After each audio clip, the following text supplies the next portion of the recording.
Namaskar. Hello and welcome to P Guru's channel. I'm your host Sri Iyer, coming live from Ganeshot Claus channel as well as on P Guru's. We have the three good generals back with us: General Dushyant Singh, General Ravi Shankar, and General Rajiv Narayanan. A hearty welcome to all of you, gentlemen. How are you? Oh, Thank thanks a you, lot. sir. Thank you. Thank you. Thanks, sir. Pleasure to be on your show finally. Yes. So viewers, we are going to be on Thursdays at 8 p.m. with time permitting. All the three good generals will be on our show at that time. And thank you so much, General Ravi Shankar and General Dushyant, for adjusting the time slot from Sunday to Thursday at 8 p.m. Eco Let's coming. start. We have a sir. Go ahead, sir. You want to say something, General Ravi There's an Rajiv? eco. I'm getting an echo. Okay. Okay. Somebody's I'll mic on the other platform is on. hang No, on. nothing. Nothing.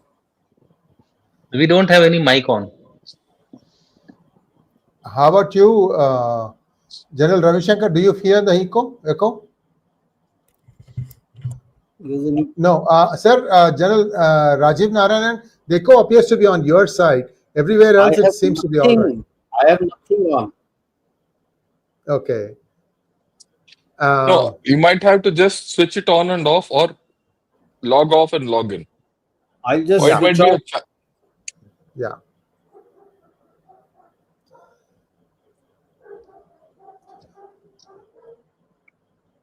Okay, General Rajiv Narayanan will be joining us again very shortly.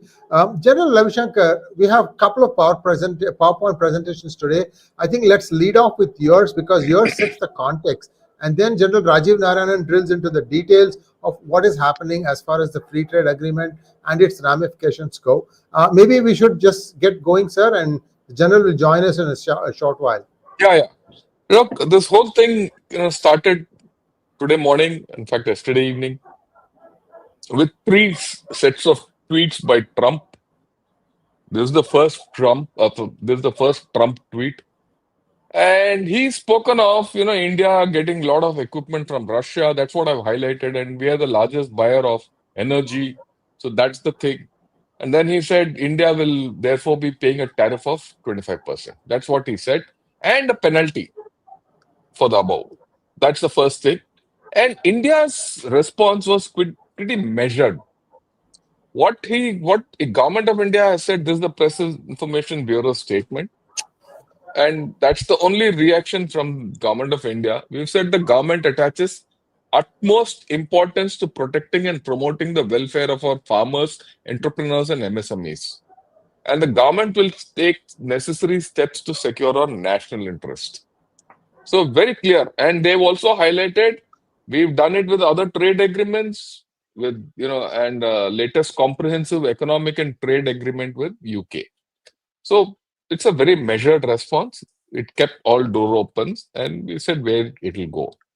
Second tweet, he said we've just concluded a deal with the country of Pakistan, whereby Pakistan and United States will work together on developing their massive oil reserves. I don't know where this oil has come from. We are in the process of choosing the oil company that will lead this Could partnership. he be confusing oil with gas?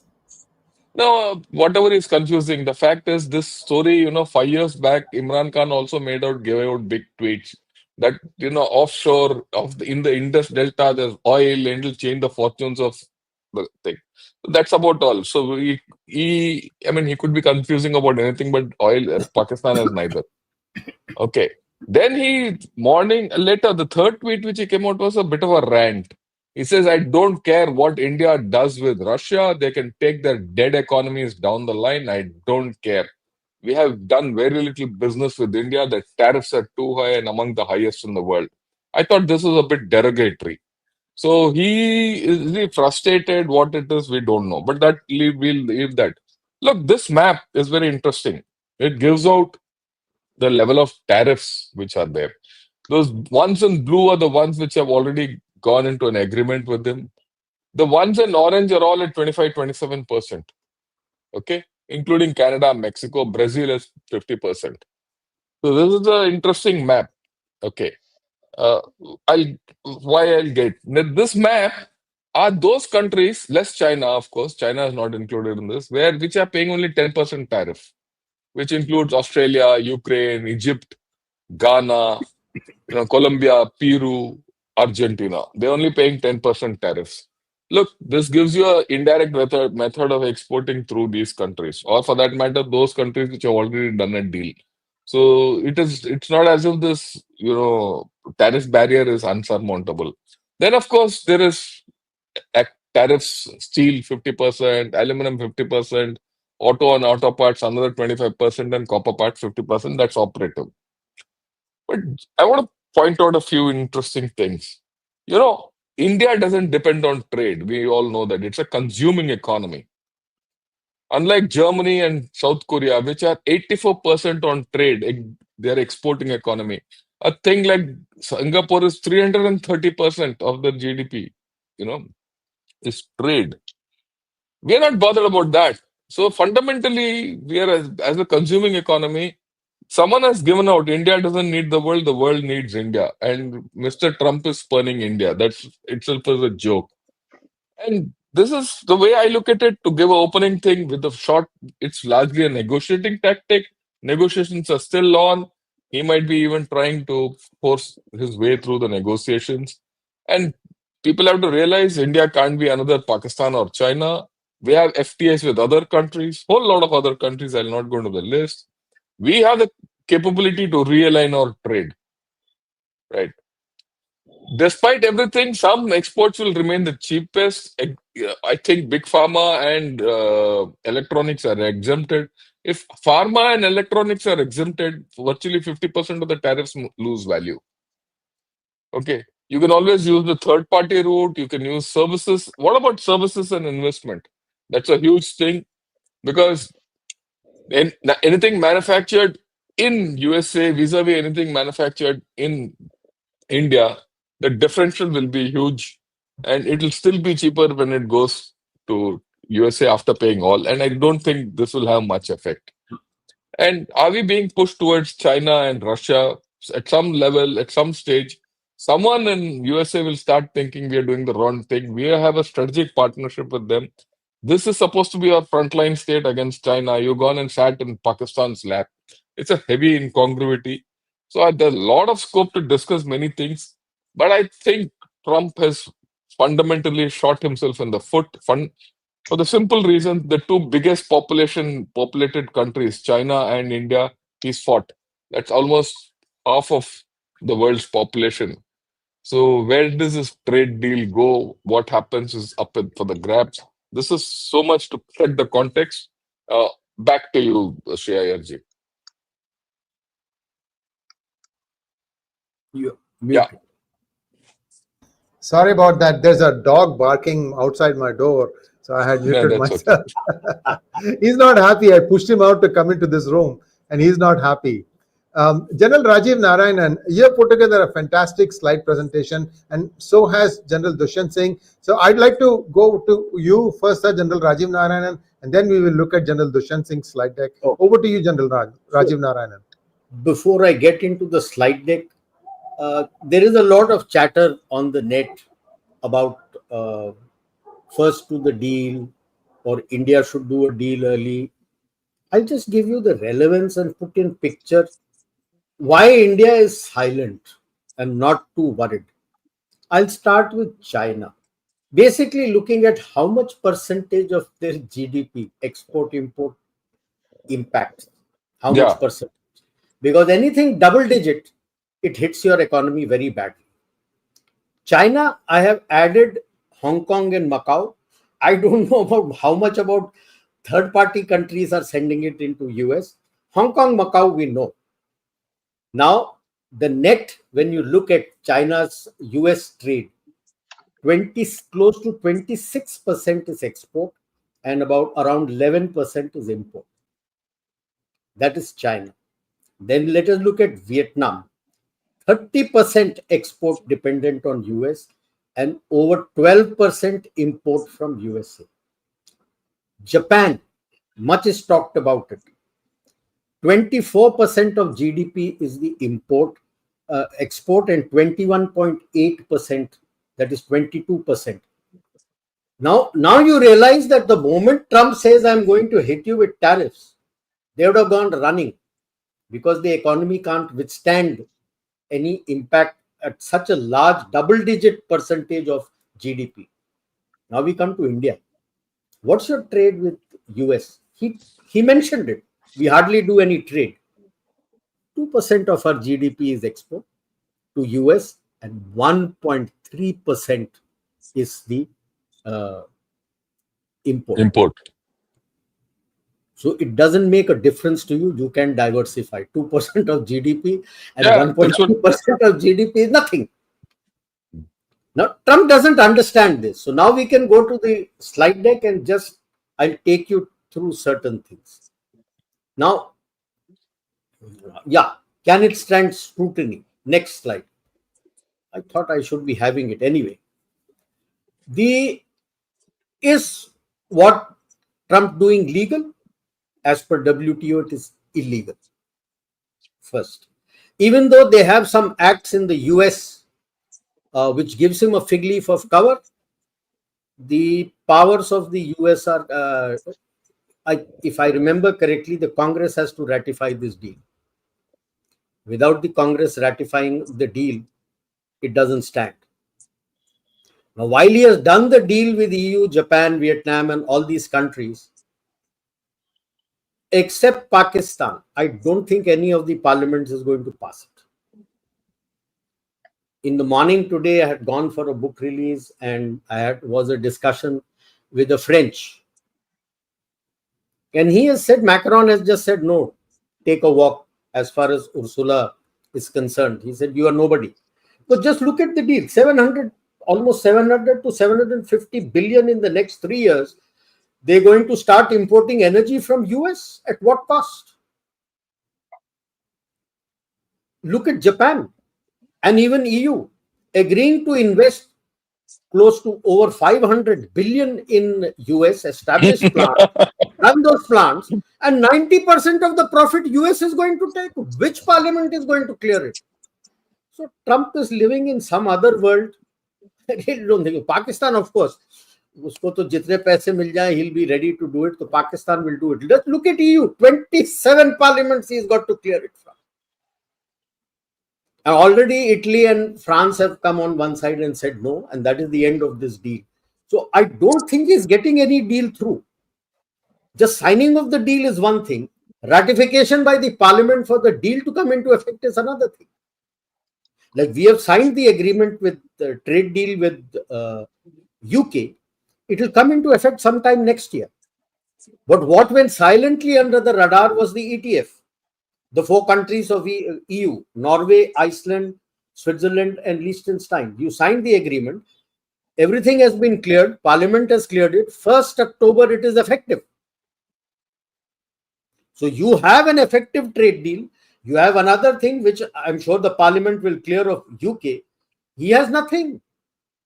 And I don't think he'll have anything other than Pakistan. Maybe Philippines may do it. Indonesia may do it. Will Brazil accept it? I really don't know. Brazil is fighting, eh? So he's fighting. He's not going to accept it. So chote-mote countries will clear it. Japan, just because he was going to sign this deal, the midterm election, he has lost control of his parliament, the Diet. He neither has the majority in the upper house, nor has he got the majority in the lower house. How is he going to clear this trade deal? बात करने के लिए बड़ा अच्छा है sir. South Korea is the same thing. Parliament से पास करके दिखाओ ना आप मेरे को, then their trade deal has a value. Otherwise, it is toilet paper, pardon my saying. Next. The other day I was listening and I've given you the link in the YouTube. You can have a look at it. Lee Sing Lung, the ex-PM. It's almost 6 or 7 hours of question answer session, little bit of talk, and he dropped a bombshell. Not exactly boycott America.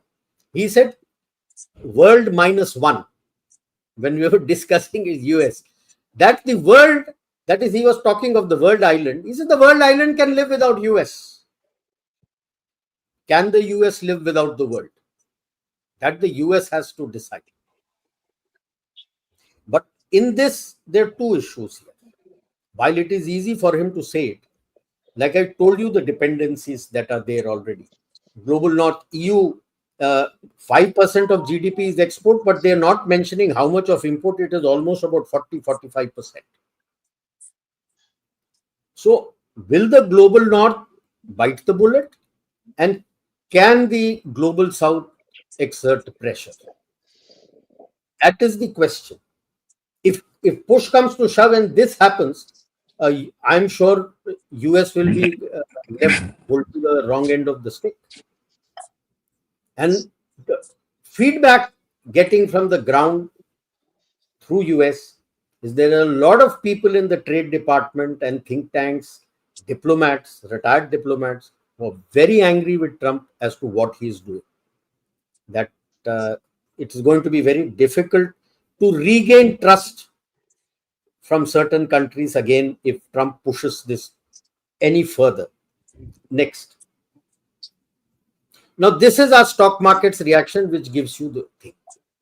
Moment he had tweeted, it came down. After that, is just going up. They're not bothered because they are looking at opportunities. Now the opportunities open up for them. Now, when you're going to diversify, where will you diversify? Rest of Asia, countries in Europe, Africa, Latin America. That's the opportunity they're looking at, and those stocks are rising. Next. As they say, stock markets never lie. I've just listed out the 10 major products, aircraft and aerospace equipment from US to India, plastics, medical equipment. There are some pharmaceuticals which under pressure we are buying from him, which we don't need actually now. We can cut it off. Defense and security equipment. I'm surprised that he's still ranting about Russia. Your Russia, which was very high at about 70%, is today 30%. 36% something. Yeah. The US one is rising. And some talk about atomic reactors. No, it is not atomic reactors. When I went granular and started searching inside, it is essentially uranium. Uranium, US themselves, why do I need from them? I can buy, there are so many other sources from where we have done. Leather products, renewable energy technologies is the one that you're looking at. We are giving our own homegrown. And what are we selling? You say diamonds, you have medical appliances, jewelry, agro products, refined petroleum, and various other things that you are selling. You can diversify easily. Like I said, it is 2% and 1.3% of the GDP. It's not very big. So diversification for India is not a challenge. It will be a challenge for Japanese and Chinese and others who have a very large dependency on the US. Next. So can you diversify? Yes, it can, to both global north and south. Like I said, will they bite the bullet? Even if you start now, it will take a little time. Contracts have to be signed, agreements have to be done. But you have to, and you need to weather the turbulence. You can do it because it's not a major thing as far as the GDP is concerned. Though I think, if I remember correctly, it was the World Bank or maybe the IMF. They had said that if America goes down this path, it will have a 0.8% impact on the global GDP. Negative. So you can, if EU trade deal, if EU drags it, break the EU. Italy, France, Greece, and Cyprus are ready. Since you're getting into Greece, get into Bulgaria, Romania, Slovakia, Czech Republic. Sorry, I repeated Slovakia again. Hungary, Poland, they'll come on board because from Greece, the land route is there through these countries. Spain and Portugal may follow. Speak to Greece. Greece is ready to give you the Piraeus port. Take the Piraeus port and you're through. For that, you activate the IMEC. Get the European countries on board who are affected. Get the West Asian countries on board. You don't need the US. Eastern, I'll show you the Eastern INSTC, which is what India is pushing for now. Kazakhstan has agreed to join. Dump the trade deal with ASEAN because you're not happy with it. You're losing almost about 40,000 crores every year. Dump it and start doing it with individual countries. They'll come on board with you. Latin America, Caribbean, Africa, they do provide a wealth of opportunities, but getting there, doing the deals takes a little time. Next, this is the INST, Eastern Seaboard. Initially, it was from Mumbai. To my understanding, it will start now from Vizhinjam. Vizhinjam to Chabahar. Chabahar straight up is the link to Mashhad. From Mashhad, you join in the old Soviet railway line and you stay east of the Caspian and gets to Astrakhan. Because Azerbaijan is still not playing ball, two things have happened. They have not done their last 70 kilometers connectivity between Iran and Azerbaijan. It passes through two Azeri province, which they claim, which are Azeri population predominant in Iran. That is where their uh, previous leader died in the helicopter crash. That has not been covered. So India has said, forget it, yeah, we'll go via Mashhad and go by the eastern route. Kazakhstan is ready to connect to this line, and they'd like to. There is a oil LNG terminal. They are saying make an oil terminal. We'd like to take out the oil and gas terminal from Chabahar. And I'm sure Uzbekistan, Turkmenistan will also play ball. And they are very keen on this because this stays away from the Gulf of Hormuz. The Chabahar stays away from Gulf of Hormuz. So now if US doesn't play ball, this gets activated. This shows a much faster route towards Eastern Europe via Russia. So there are various other options. The slide deck can be closed. I think there's no other slide after this. So there are a lot of options available. We need not worry. Yeah. Okay. This is the last one, the final words. After Op Sindoor, initially you were saying, people were saying you are the fulcrum around which the new order will come up. After Op Sindoor, they started saying you are the hub around which it will come up. Which they are talking of multipolarity, which is not what the US want. So he cannot accept it without a fight. And he is worried about this rising power. The last tweet he made about that, because he can't control you. You've risen up despite him, and it is not as much the exports towards you, and exports don't account to much of your GDP. It is everything is internal consumption. So you have the strength to stand up to him. Now he is trying to modify the Thucydides trap from a conflict to a geo-economic friction on trade deals and tariffs. But unfortunately, it doesn't work in a globalized, interdependent world. No wonder GE wants to make the engine 414 in India. That's what the latest I read, the news report, that they're in urgent talks to establish that for Tejas Mark II and establish the 414 factory in India. How much of TOT? That is what the negotiations, I believe, is on. So now this is, I would say, India's opportunity to lose. Kowtow like others, the game is over. Stand and deal with US post diversification and the game is yours.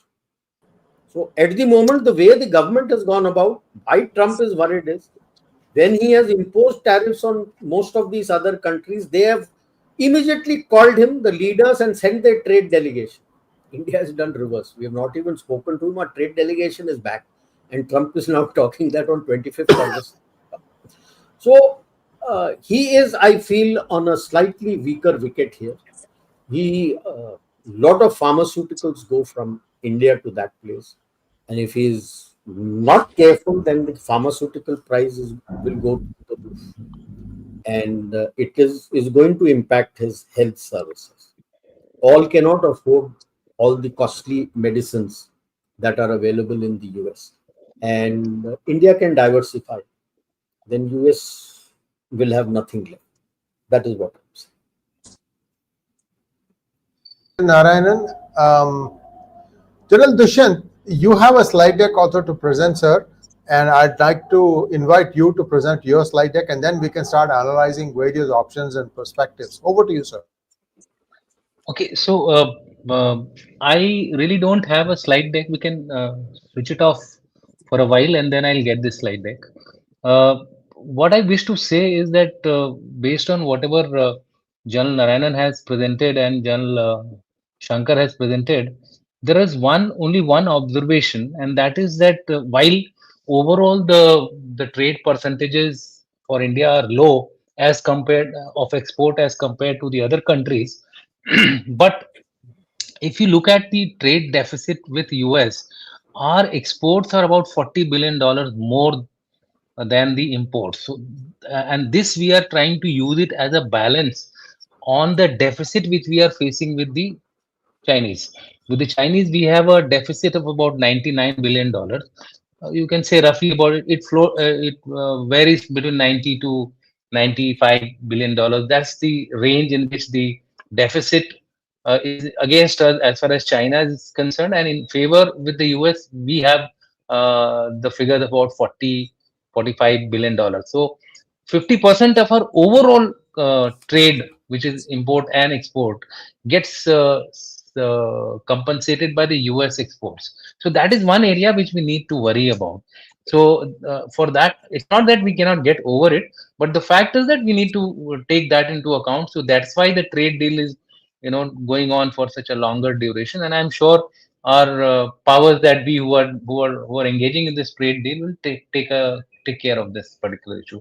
Now I'll just get the one slide which I have with three figures on it, which is the first figure is India-US trade, and in this, what I have highlighted here is the fact that two areas where we are going to be affected is the defense and to some extent the pearls and the pearls, stones and diamonds, etc. These are the areas where we will get impacted.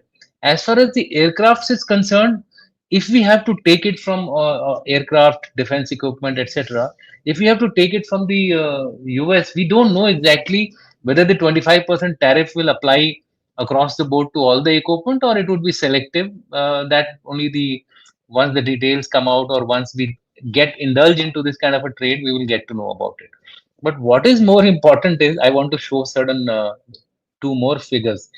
Just look at the right graph. If you can't see the graph, doesn't matter. What I want to show to you all is that the private sector of ours has overtaken the public sector. Now that's a very good trend. In 24-25, we have gone across the public sector as far as defense industry is concerned, which is something which in my view in the long run will be able to offset all this the dependency on Russia and the other Western countries like US, France, Israel, etc. If you look at the army figure, I'm not talking of the Air Force and the Navy figure.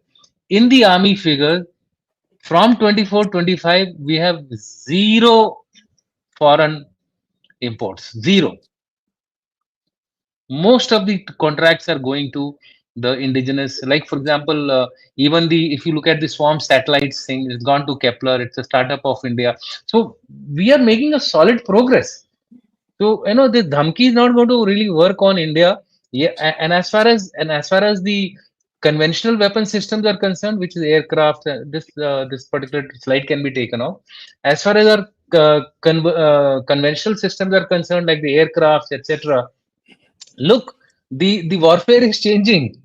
We really don't require to go up to the 46 cordon, which the Air Force has been trying to talk about. There are other ways and means to offset the requirement of Air Force. We got missiles, we got drones, we got whole lot of other other areas where we are gaining a lot of indigenous traction. So that is one thing which I think the Americans have to take into account. Secondly, who is desperate for defense sales? Yes. India is not that much desperate, other than the engines, etc. One or two areas, yes, we are little difficult, but otherwise, when I had done my own interaction in the US, I realized that it's the US which is desperate, and it is the think tank of Trump which is most desperate, because they have been given some target that you have to show so much of exports, etc., of their defense equipment, and I'm specifically referring to heritage. So I don't think the drivers are with the Americans. The drivers are with us. We are the consuming economy, even as far as defense industries go, and we have options. We have the option of France. We have the option of other European countries. So this defense impact is going to be there, but we have the options to overcome those impact. And also our indigenous content is increasing very, very rapidly. So these were the two major issues which I wanted to highlight, that ultimately it will be the US which will be the sufferer in this particular deal. The other issues which I wanted to say was that what are the other diversification options? Look, south to south, our exports have gone from 686 crore in 2013 to 25,000 crore. That is no mean achievement. If you put the graphs together, I didn't get that graph. The current bar graph looks way high. It's like a Qutub Minar, and the 2013 graph is somewhere around 1 centimeter or so. So that is the level of exports which we have started. So exports of defense equipment is also in some way compensating for our dependence on the other countries. That was the point number one. And diversification, I think India stands a better chance. We have better relations with south south. We are breaking the north countries.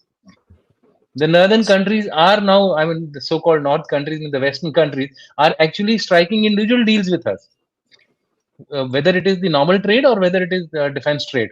So that is another big issue. As far as south south is concerned, I mean, the prime minister gave a statement that out of the 193 countries, barring three, the rest of the 195 countries supported India. And this also is based on my own think tank's research, where we actually collected the collected the response of each country, and we realized that the world is with us. And the result you're seeing, TRF has been proscribed. The UN has accepted TRF as a terrorist group. So these things are the ones which are going to count in the FATF review, which is going to take place very soon. And the effort of Pakistan, Trump, to continue to hyphenate India with Pakistan is not cutting ice at all. Today, he again tried to do that by saying that Indian economy is dead, and he's now having a oil deal with them. What oil deal? I don't understand. Let them come to Balochistan. I'm telling you, it is America which is stepping into a trap. To me, it looks like, I may be wrong. To me, it looks like the Chinese are prodding the Pakistanis to get these guys inside this problem called hell, called Baluchistan, get themselves trapped here, and then they realize, oh, ये तो दूसरा Afghanistan हो गया. This is second Afghanistan which has happened. That's the thing that's why the Chinese are not making much of a fuss about it. The Pakistanis trying to tilt so much toward the Americans. So overall, I feel that this deal, and if you look at the other equipment, Striker, we don't want it. Yeah, Javelin, we don't want it. I fought like hell and told them I don't want Striker, I don't want the Javelin. I have the options for that, and they're hell bent on giving us their old equipment called Striker. We told them, give these equipment for trial. Oh, no, trial we won't give. We have to do the trial. We have to take this equipment. Can it function at high altitude? Can it function in the desert? Can it function in the terrain in the northeast? They're not willing to do that. So I don't think we should get too much perturbed with this tariff deal. Yes, gems and pharma, there will be a impact on us, and we should find alternate markets for them, and essentially for export. There are people who will be willing to take these on. These are not very, very high end. In fact, the Americans will be very unhappy with the diamonds not coming out from India to the US. So I'll stop here, basically because everything else has been added to by the other two speakers. Overall, the tariffs is not a good game as far as US is trying to play with India. Thank you so much, gentlemen. Now I'll add my 2 cents to what I have been hearing, since I am a US citizen and I'm also plugged into many networks on what is really the sticking point here. And I'm hearing that it's not the dairy, it's not the agricultural things, it is something else. And that is that United States wants to somehow wean India away from Russia for its energy. And I think that's where things are going a little pear-shaped as far as the deal is concerned. And India may be still saying that, look, we would like to get some oil from you, but not all oil from you, because I think Trump is trying to hit two birds with one stone. He wants Russia to be punished, meaning like India stops getting its oil from Russia, and he wants that entire thing to be going towards United States. There are many. If you start looking at it in a little bit more detail, It might not be possible at all, because the type of crude you get from Russia is different from the type of crude you get from America. So there are lots of things. I kind of agree with General Rajiv Narayanan that by the time these things are ratified by the respective parliaments, my God, much water is going to flow down the Potomac. But be that as it may, it's a good rhetoric. It's to try and say that I am the boss in the room, and somebody is not accepting that, and that has kind of got him a little bit hot under the collar. You have to wait for Trump. I mean, Trump has made many statements, and then he has done 180-degree shifts after that. So that is Trump for you. General Dushyant, I'm just going in the reverse direction now. The overall situation here, do you think India has already mapped out a scenario where their pharma exports, worst case, their software exports, all these things, if US completely stops, that they have alternate markets for these? Okay, so I'll first take the software Yeah. bit. Now, as far as software bits is concerned, yes, India is a major source, and that will affect our services sector as far as our trade is concerned. But what is the situation on ground? As far as these big companies are concerned, I think they have no other option but to depend on India's resources. At such a short notice, it is unlikely that they will be able to replace all of them. Yes, some of these big firms have done some what do you call purging of employees, especially in the middle level, not on the top level and not on the bottom level, but most of Microsoft, etc. They have announced certain layoffs, etc.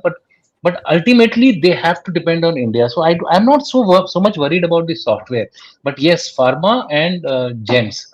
I think these are two areas where we need to have alternate sources, because ultimately, look, our success lies in the overall trade balance, not with a particular country.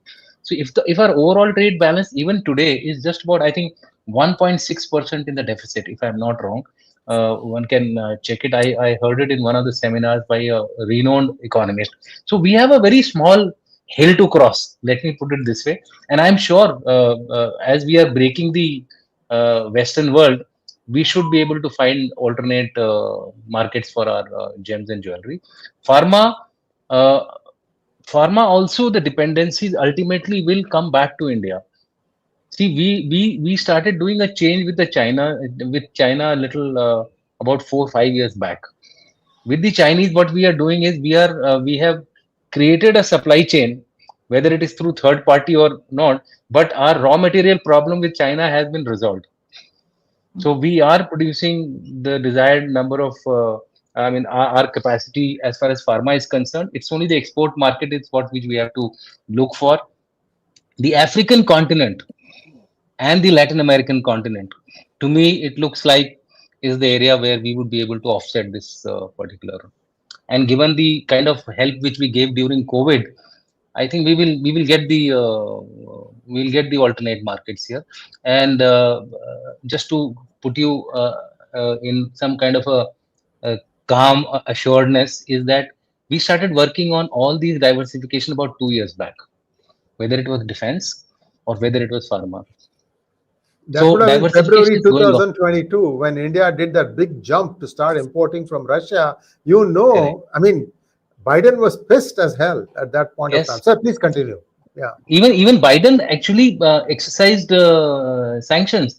What they exercised sanctions on the ships which were carrying oil from Russia Yes. to Yes. India, Yes. even if they were from third countries, they were being excised that sanction. But we were able to overcome that.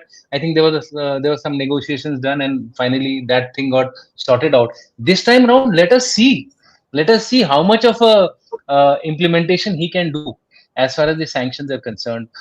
Secondary sanctions. I'm talking of the secondary sanctions which he has laid on the Russian energy deal with us.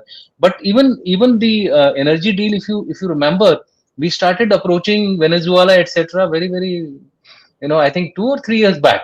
So we are Yeah. into these kind of diversification. So that Russia may suffer a little bit. I don't think India will suffer. Russia may suffer, but India won't suffer. That's the way I look at it. You're absolutely right, sir. New oil sources are coming online. Guyana, Suriname, and Trinidad and Tobago, they all have oil, uh, deposits. Guyana is See, supposed to have as much as Venezuela, if not more. So interesting yeah. times ahead, especially for Russia. You are absolutely right. General Rajiv, in all these Just I things going on, yeah, go ahead, sir. just one more point. I was the other day hearing Mr. Puri, the Minister for Yes, Energy and Hardeep Singh Petroleum, Puri. Yeah. Harjit Singh Puri. He assured the country, I can say, by saying that as far as oil and gas is concerned, we will be not impacted at all, Russian oil or no oil. The focus has been changed, I think 4 years back, when there is a concerted effort by India itself to start exploring and mining, start Hmm. exploring for oil. We had stopped exploring oil for the last, I think, 20 years. There was no exploration being done. Now a lot of companies have been invited to carry out exploration across our coast and inside the country also, and this is going on silently. And it is a part of this effort that we struck some kind of a reserves in the Andaman Nicobar. So that effort is also a very important point to say that yes, in the long run, I don't think we will have that much of a impact of the oil trade, which Trump is trying to uh, put it as a threat to us. Thank you so much, sir. General Rajiv, I have a question for you. You saw this storm in a teacup as far as the energy, Nayara Energy and Microsoft is concerned. I thought Microsoft was being very unprofessional in doing this. And finally, I think they saw the writing on the wall, or somebody said there, look, you're getting into a mess here. Sir, No, your no, comment on this? Yeah, go yeah, ahead. I'll tell you what happened. When Microsoft stopped it, first step that Naira took was approach the Indian companies. Rediff came there in 48 hours. They said, we'll give you all the service at half the cost. Concurrently, since the new laws and other things have been passed in India, Naira filed a case against Microsoft in the Delhi High Court. A legal notice came. I'm not sure how many $billion they were charged for violating the contract. Within 12 hours on its knees, Microsoft has restarted everything.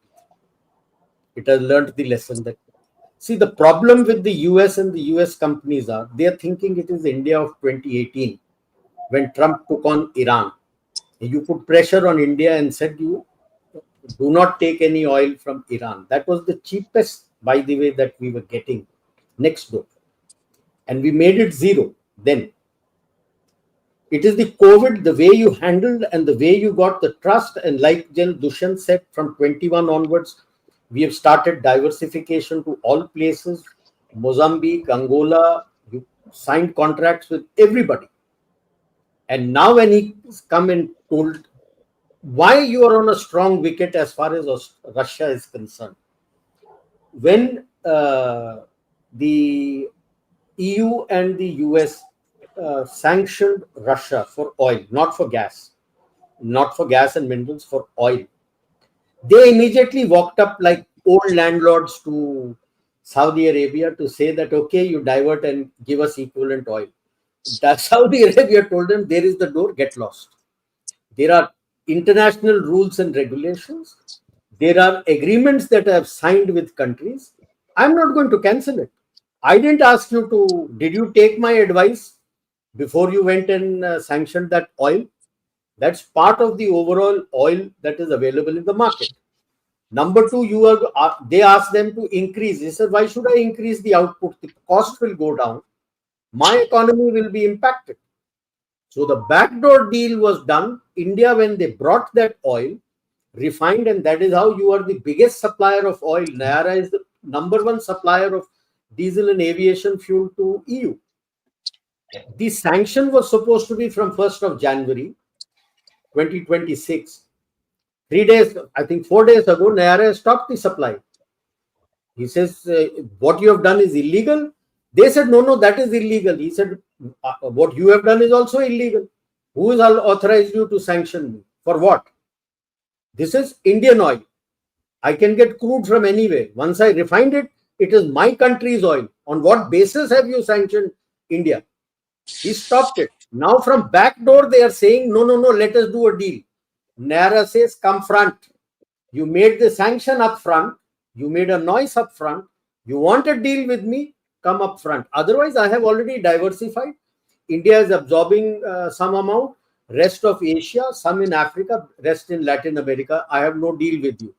Come up front, sign a fresh deal, then you will get it. Now, that is why Ursula went running to Trump कि तेरे कहने पे मैंने sanction कर दिया, मेरे तो जूते पड़ गए.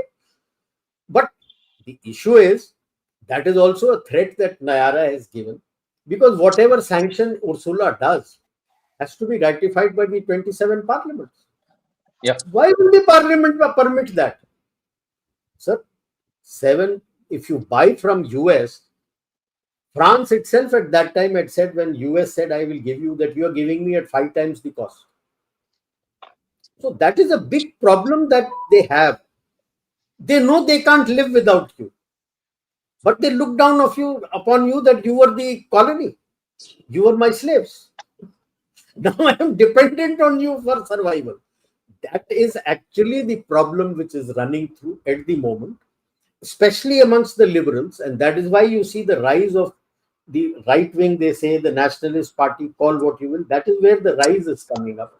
And the desperation is coming up where they are taking the judiciary to proscribe those parties and say that they should not be permitted to stand in election. That is a problem that Europe has to solve it. So you are doing the correct thing, like what was mentioned by Gen Dushyant also. We are breaking the EU.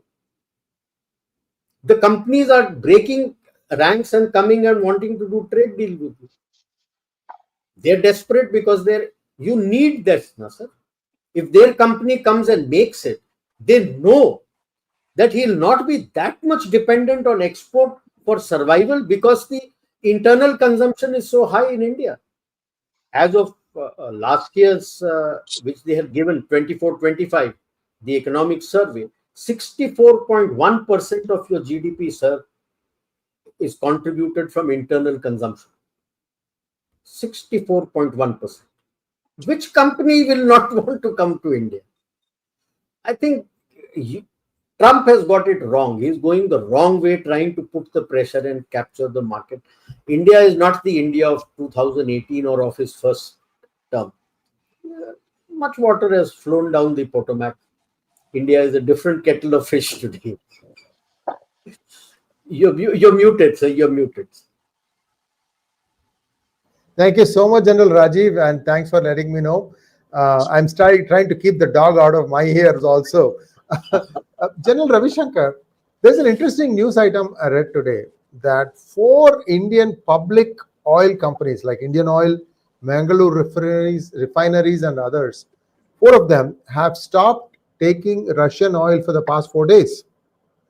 I don't know if this is true or not. It seems a little bit like one of those things just to try and create some confusion, as if India is already abiding by US interests. I just wanted to know. So these kinds of back and forth will happen. Overall, do you think that there is going to be a deal, any deal at all, in the next few months? General Ravi Shankar. Yeah, thanks. You heard very clear positions which General Dushyant and General Rajiv Narayanan has put across. Let me take it a little further. First and foremost, a deal with USA is good. Just because Trump has gone off on a tangent doesn't mean that you don't get to your base. Right. You need a deal. That's the first thing.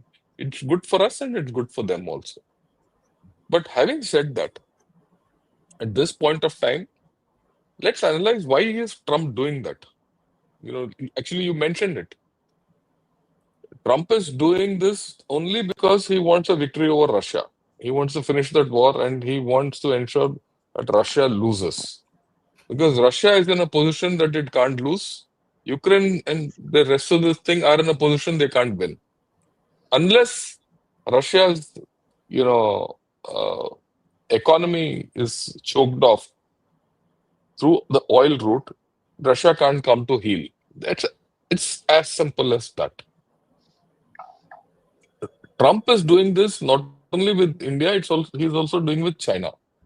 So his primary aim, which we came out, you know, in the third tweet today, is against Russia. This deal and all this nonsense, it's against Russia. Now, the fact is that whatever oil comes out of Russia, that's 12% of the global oil, 12 to 15, 14% of the global oil. If that is taken out of the market, there'll be a big tumult in the whole global market. He seems to be ready for that and, all that. So I don't know whether this can be done. That's the first thing. And secondly, why should you get out of Russia? Because you are getting a cheap oil for your country, so that's your national interest. And the government has come out very clearly to say we'll not upset our national interest. That to me is prime. The rest of the thing, I'll suffer some losses, some trade alignment, realignment, all that will happen. It will happen over the next 1 year. It doesn't matter. Okay. But immediately, who's to be protected? The common man in India has to be protected. To protect the common man, you can't get off Russia. Simple, oil, as simple as that. Notwithstanding whatever you diversified. You just can't get off. There's no alternative to that. So you can't. That's a fundamental thing which we have to see. The second sticking point of the deal, which this chap Scott Bessent is now talking on TV and on wherever, saying that India has balked at everything. They're not opening up the markets. This, that, all that.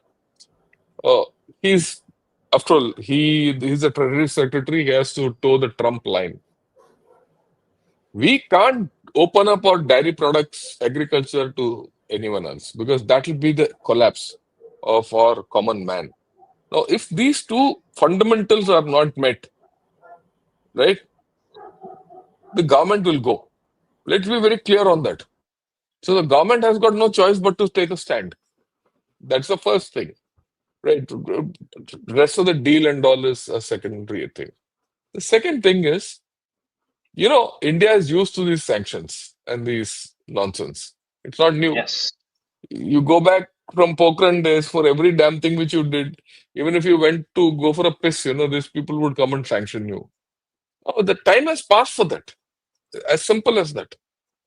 It's up to, the Trump is living in a bubble of his own. He thinks he can sanction the whole world. So that can't happen. So that is out of the equation. And these sanctions, even if they'll slow your economy down a bit. But in the larger run, you can't. You can't be stopped. And third thing is that, which both the other generals have also said, we are a consuming economy. You can twist the tail of a producing economy. Or, economy like China. China will get twisted. China has got twisted already, actually. Trump, if Yeah. you see 2 days back, 3 days back, there's an article, a couple of articles in their leading media outlets, including New York Times. He says Trump has won the war. He's won the trade war with other countries because everyone has signed what he wants. Whether they get ratified or not is a different story. Even China is struggling. China also might cave in to certain things, right? But beyond that, even China can't do it because they have to answer the public. So, but India, it doesn't matter. You're a sponge, you'll take it. Some loss will be there, but we'll go. He can't twist your tail because you're a consuming economy, which I showed the first metric. Trade is not your forte in your GDP, right? Consumption is your forte. That's your god. And that is based on 1.4 billion people. If 1.4 billion people can consume, India will survive. It has survived for so many years, it will survive ahead also. That's the first part. Now, by doing this trade down, what happens? No, American exports will go nowhere. And anyway, they're not going anywhere. His defense is the major chunk of exports to India. That's going to suffer because there's going to be repercussions for this. So it's just not what we export and tariff. What he exports to us also is going to suffer. That hit, is he prepared to take? Right? Till the time this get resolved, that also will not get resolved. That we are not going to import from there anything. So it's a two-way street. Trump is playing hardball at this point of time. Yeah. Right. The third point is a very critical point. In America, let's go to the US angle. In US, there's a debate that, Trump has been pressurizing the Fed guy, Fed boss Powell, to decrease the interest rates and things like that. Now, today, Powell has come out and said, look, America is getting money because of this tariffs. There's no problem. The government is getting money, whatever the tariff rates are. But that money is not coming from exporters. Exporters are bearing only part of that, burden of these tariffs. The bulk of the money for the tariffs is being borne, or the bulk of the burden is being borne by importers in USA. And as a result, it is being passed on to the consumers. He's come out in open. Tomorrow, everyone will start saying, why are my prices going up in USA? Prices have not gone down. So if that is the case, and the Fed boss taking a stance like this publicly, saying that we have to see, he's very diplomatically said we'll have to see over the longer term. People will start questioning. Right. The next point is, look at the whole story. If USA has to be great again, and if USA's mark is China, that China is the peer competitor and I have to contain it. How can it do it without India? Whether you like it or not, this business of trade deal or no trade deal or tariff is going to get a huge emotional response from India.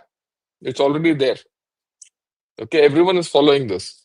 Now, if that huge emotional response is there, with already the mistrust we have about USA, and it's that it doesn't live up to its commitments as a partner, this partnership goes nowhere. If this partnership goes nowhere,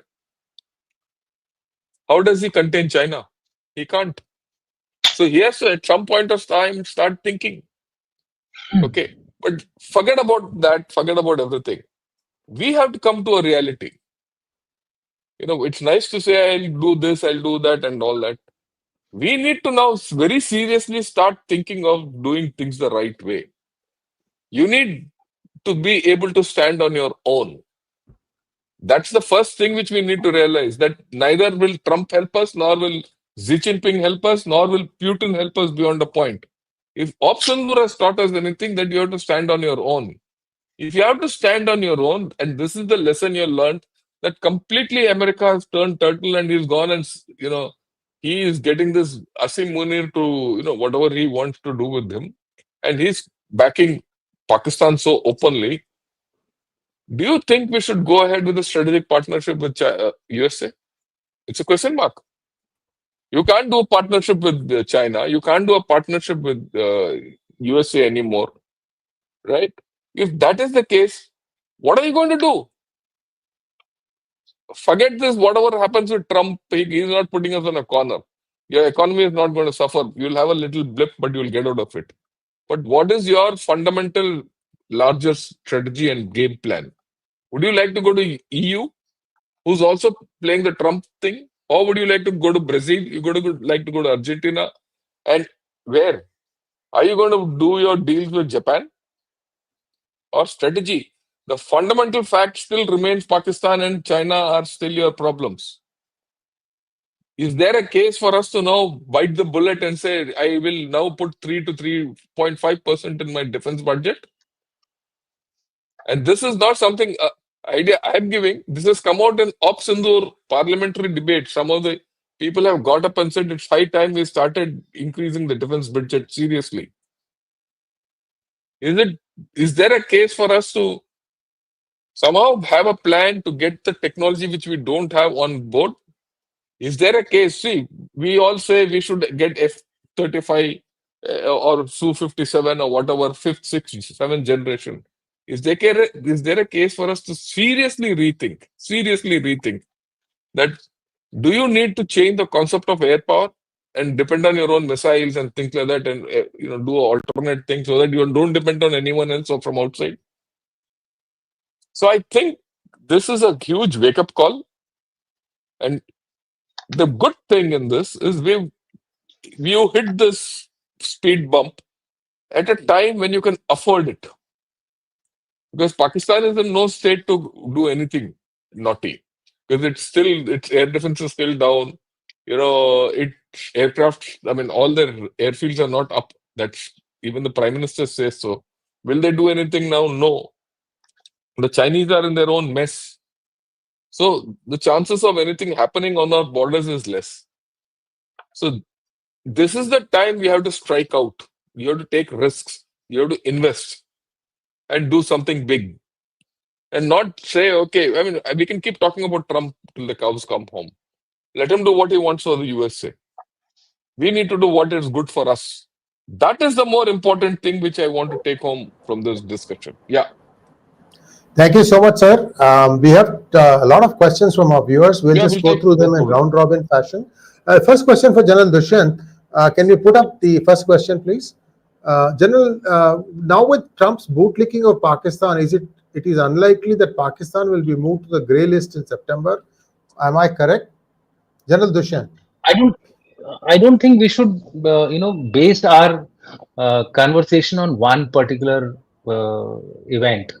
See, putting Pakistan in the grey list is a very long drawn process. It goes through a number of checks. It goes through its efforts to do financing, the various other agencies trying to pin Pakistan for responsibilities. For example, it's the United Nations which has now listed TRF linked LET linked TRF as part of its terrorist list.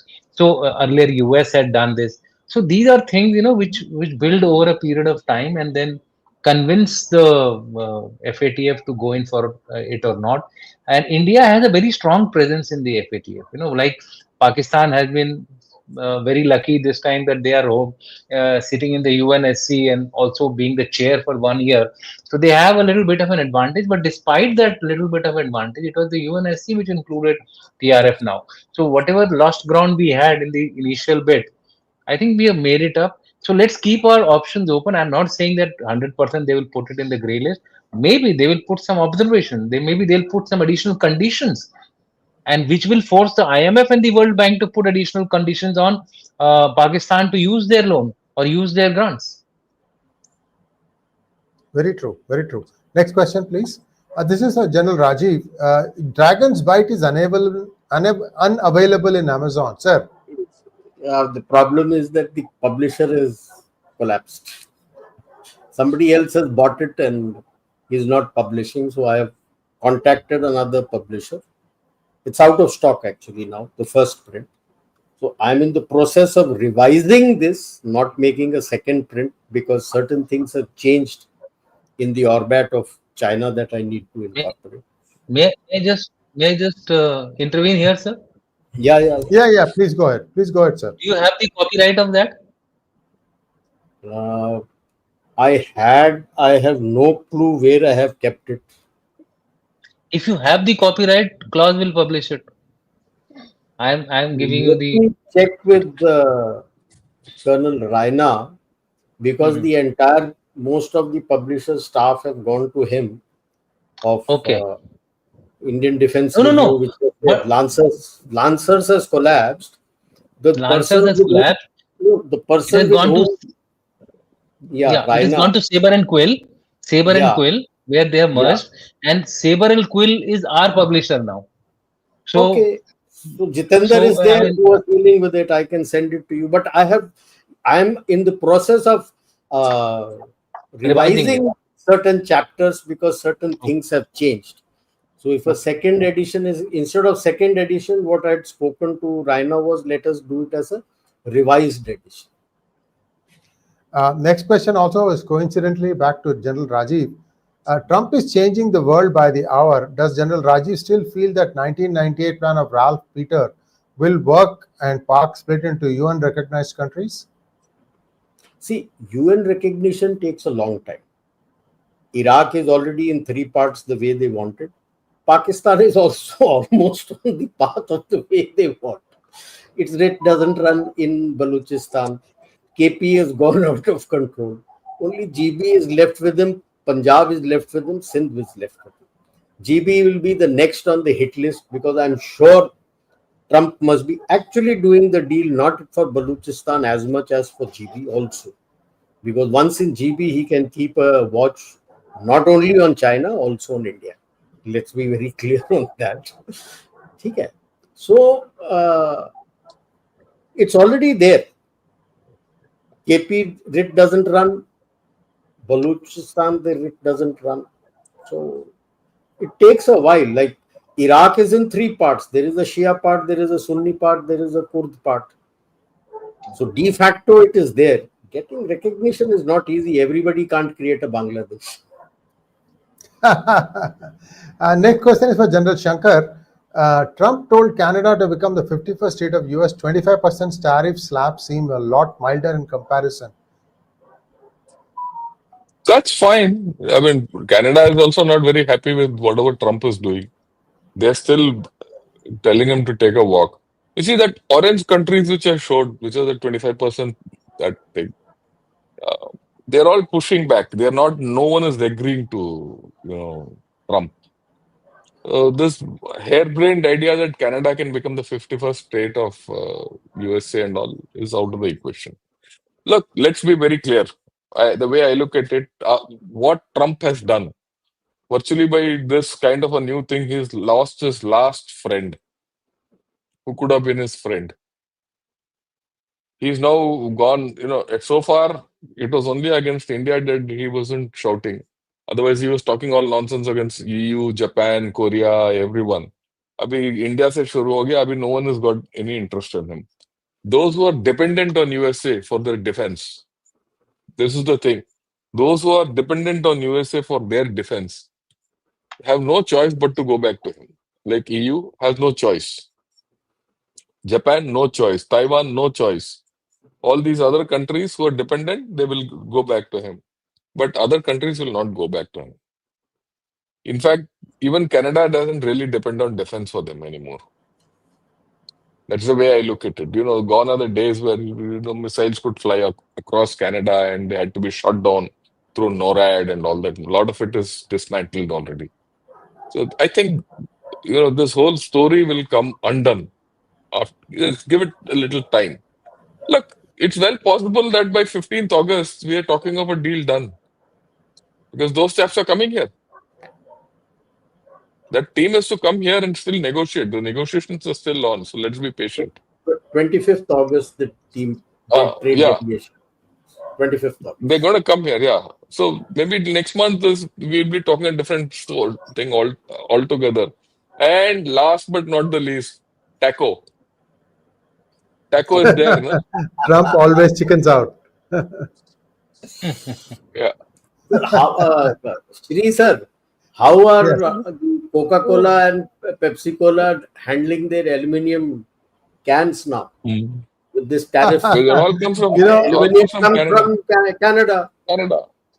Aluminium Yes. comes from Canada. How are they managing now? Because last I heard they were trying to diversify into plastic and others, and the environmentalists had come up shouting no, no, no, and they were looking at going in towards that paper cups and other things. But it's a big Right, issue right, because right. the costs are going to soar. Very true, very true. Unfortunately, I don't drink any of these soft drinks, so I would be the wrong person to comment on this. But I will let you know, sir. I will find out. Next question is for General Dushyant. Harish Ramachandran wants to know, ultimately, tariff will be borne by the US citizens, which means there is an increase of price in the market. US government might get tariff money, but it takes time to percolate down. This So will it affect won't percolate dissatisfaction and down. people ultimately Yeah, affect I mean, Trump. this Yeah. is It true. doesn't percolate down like what No, General Shankar no, had mentioned. it will impact in terms of inflation. You see what for the month of June, inflation has risen by 2.5 points, and this trend will continue with the current announcements which he has made. So I think ultimately the consumers will be affected because look at what India sends. India sends to the US textiles and carpets. Now textiles are something with the locals use it in a large number. It sends gems and jewelry. Yes, again, common man's stuff. Pharma, people get sick by the dozen, and so therefore pharma people will get affected. And I have seen the prices of pharma in US. Mind-boggling. I don't buy anything there. Moment I see the price of a drug for fever, I said, it's better to go back to India sick and get myself treated there. So if they increase further, then there's going to be problems. I think the problems will be more with the US, less with us. Yes, we have big problems. Those big problems, we need some lasting solutions. And like General Shankar said, we can only help ourselves. Nobody else will help us. Next one, please. General Rajiv, this is for you. Vegvizir wants to know, are exports to US are only 2 to 3% of their total imports? Tariffs are not going to hurt us in a bigger way, but sanctions to trade with other countries can. Your views? You diversify, that's what we are doing. The other countries also need what you're giving. That's the whole issue. And for us, we consume bulk of what we produce. When I say 2 to 3% of our GDP is the exports to the US, the overall exports is much less. Like I said, the last economic survey showed that your internal consumption contributed 64.1% to the GDP. The previous year it was 61 point something. You increase, that means your consumption is increasing. So you're not, yes, you will get impacted with a little reduced import, but it is not going to break your back. And when he sanctions, how many countries are going to listen to him? Not all. The EU may say something, but the individual countries of Europe are not talking on the same line. No? Their dependencies are there on certain issues which cannot be removed. That is the basic issue. Next question. Sorry, sir, I thought you were done. This is for General Shankar.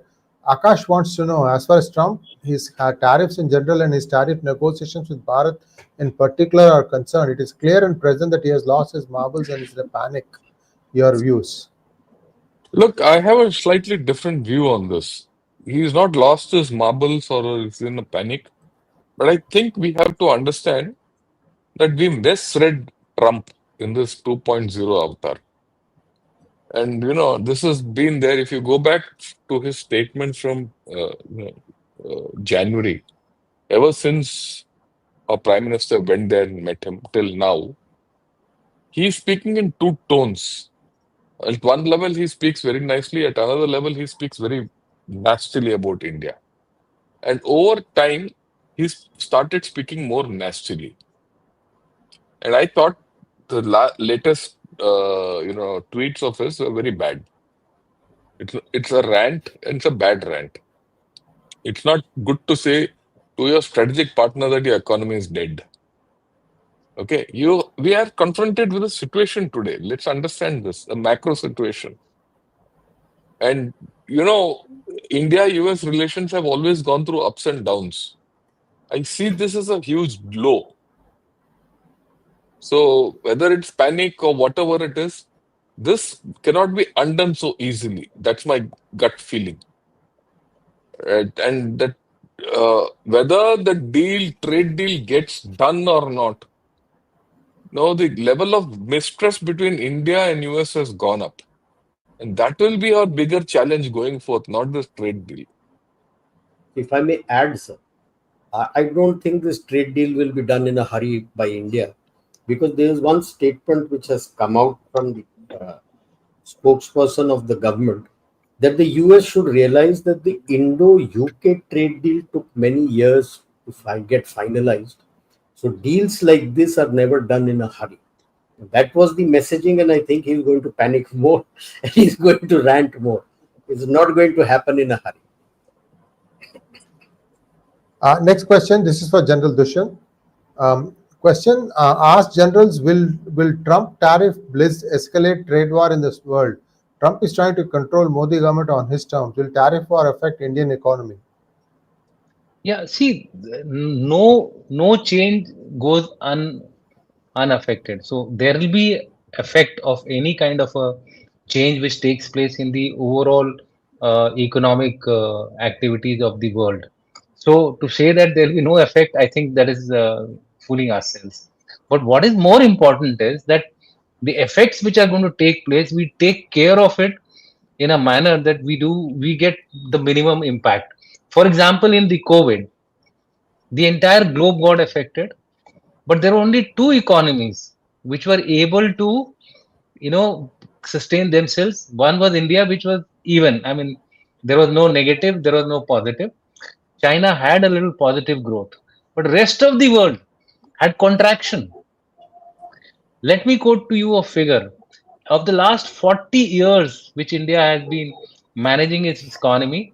It is not a dragon runner like China, but it is also not the old saying of Hindu rate of growth. We have consistently grown for the last 40 years. It's no mean achievement other than COVID. COVID year is the only exception when our economy did not grow. Yes, we may not have run like the tiger, but definitely we are there like the leopard, you know. So we will continue to go in this particular direction. There may be a blip, as General Narayanan said. I think we should not get unduly concerned with it because India's economy is not 63, sir, 70% by through internal Consumption. activities, sir. 70% through internal No, there it what is comes. 30%? यार manage कर लेंगे, don't worry. उस 30% का भी 1 to 2% है जो US के साथ है, which is nothing. Yes, that's right. Let's go to the next question. Vignesh wants to know, many of our defense RF controlled semiconductors are made in the USA, EU. Could you do a supply chain podcast and tech dependence? Yeah, this General is Ravi important. Shankar? Yeah, we can. We'll do it down the line. This is an important thing. We'll do it. One area Because where this has to. yeah. We'll have to do a separate I look podcast at for it, this. the way I look at it, what indicators I'm getting is electronics and pharma are out of this tariff. No, it's not. What not indicators? They've officially said electronics and pharma are out of this equation. Out of this. Actually, I mean, yeah. Actually, if you look at it, electronics and pharma are 40% of our exports.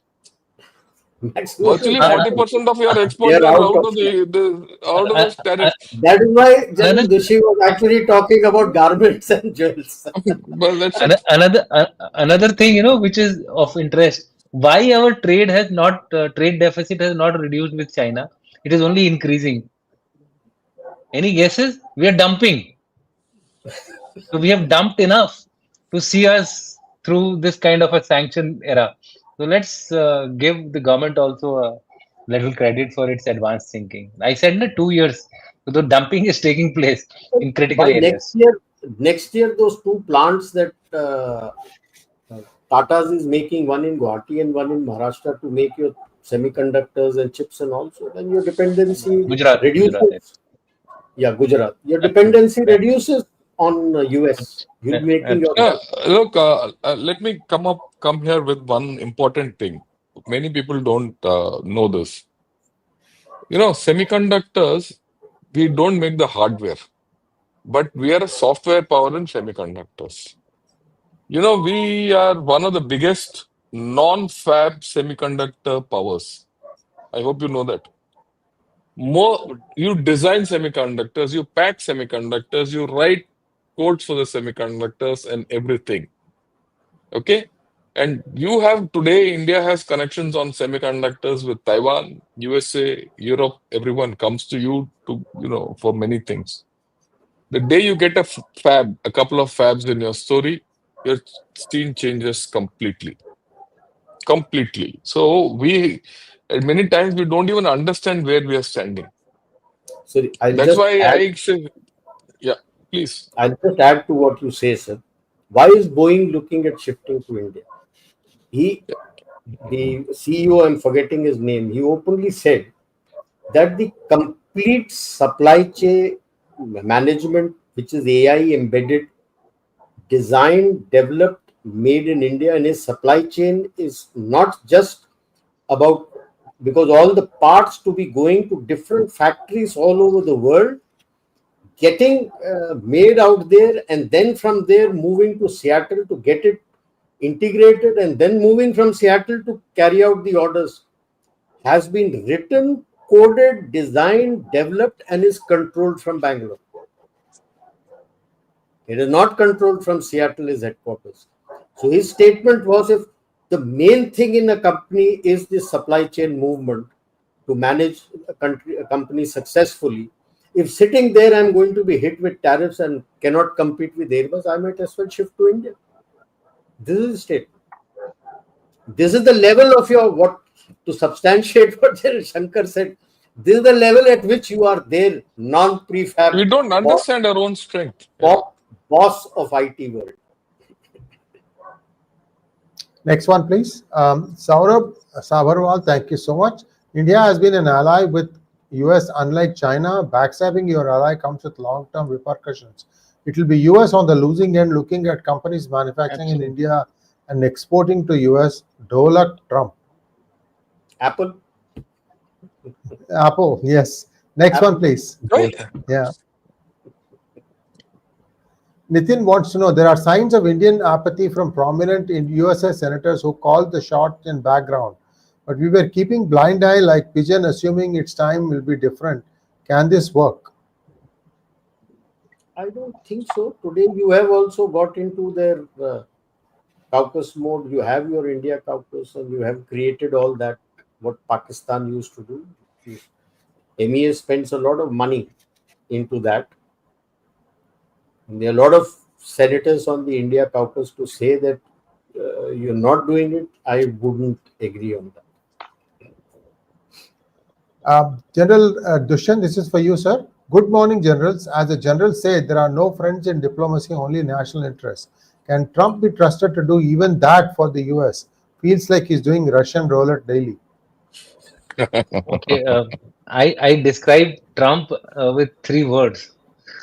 First is that he focuses on 3 things: trade for personal interest conflated with national interest, so that he's able to hide his own personal intent in all these trade deals which he is doing.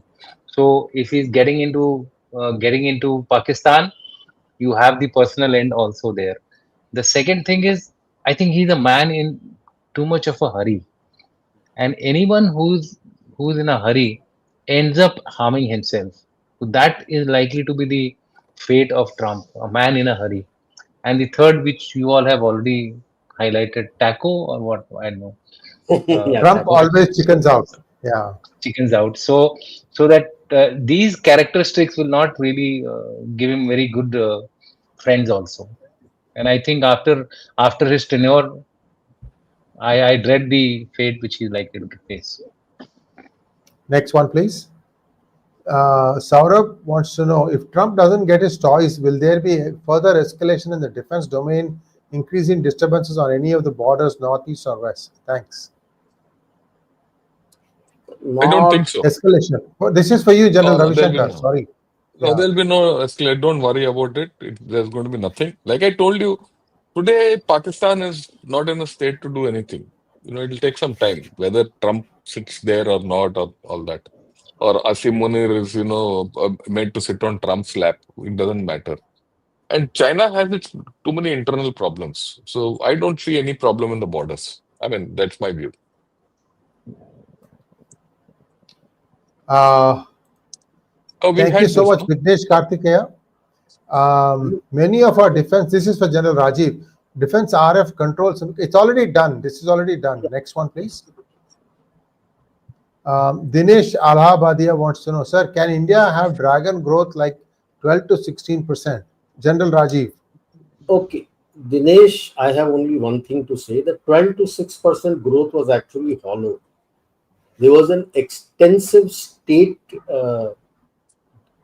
I would say, expenditure on infra that did not give any revenue back to him.